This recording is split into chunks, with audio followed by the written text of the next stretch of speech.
We thought that the first best thing to do would be able to put a state-of-the-art roadway in there. And as a result of that, I think as a secondary outcome of that is you opened up some land that now has some real economic development possibilities, supported in part by the decision to be able to build good, solid infrastructure. Was there any pain involved in this? Was somebody upset with the decision that was made? Was there a group or an area, or was there a building that had to come down? Any of those types of things that you had to deal with? Well, there was about $40 million worth of land acquisition, and whenever you tell somebody that, you know, we're going to acquire this land, or we're going to condemn this land because we need it for a highway, we're going to remove it. Even if in the end it turns out better for them, it's not an easy process. And I've been doing this for a long time. I haven't seen anybody that's totally happy with construction. They're happy with the end result, but they're not happy in terms of how you get there.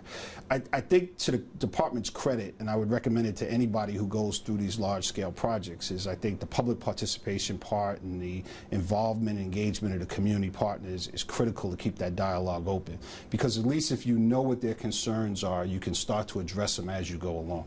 Does there end up being added cost because of that mitigation idea, that you have to make a property owner happy or you have to make somebody else happy? Those are costs that are always factored into projects. So I mean, it wasn't you have an estimate on what you think mitigation will cost or what land acquisition cost is, but on a project like this, over the time that it is, values change.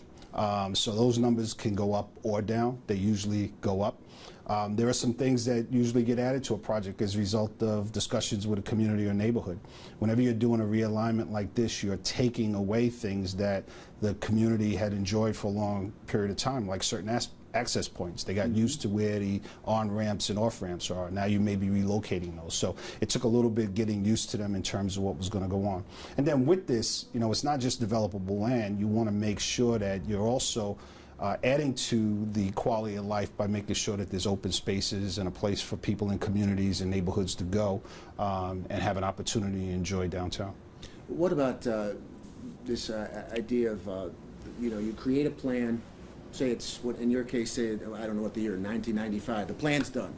And we're all set. 1999. Okay, 1999, the plan's all set. Does the plan stay written in stone? No, does it continue to evolve? This changes. I mean, you always want to be able to have a design that's complete. You go to final design, you have a design, but there are things that you encounter in the field.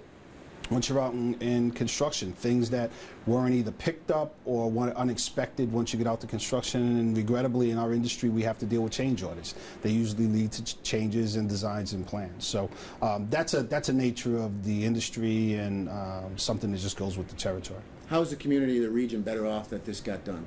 Well, it's a major thoroughfare within the Northeast. It has taken away some of those dangerous curves that I talked about earlier.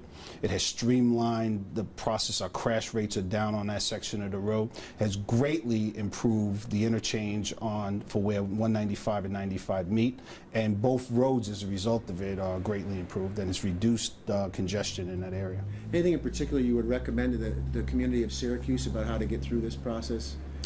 Take your time. And it will take time, right? I think one of the things that is difficult in our business sometimes, but we work hard to try to integrate it in, is to look at not just what the problem is today, but what are you going to be faced with 5 years from now, 10 years from now? What are the traffic volumes going to be? What are going to be the needs of your city? And try to factor those in the best that you can.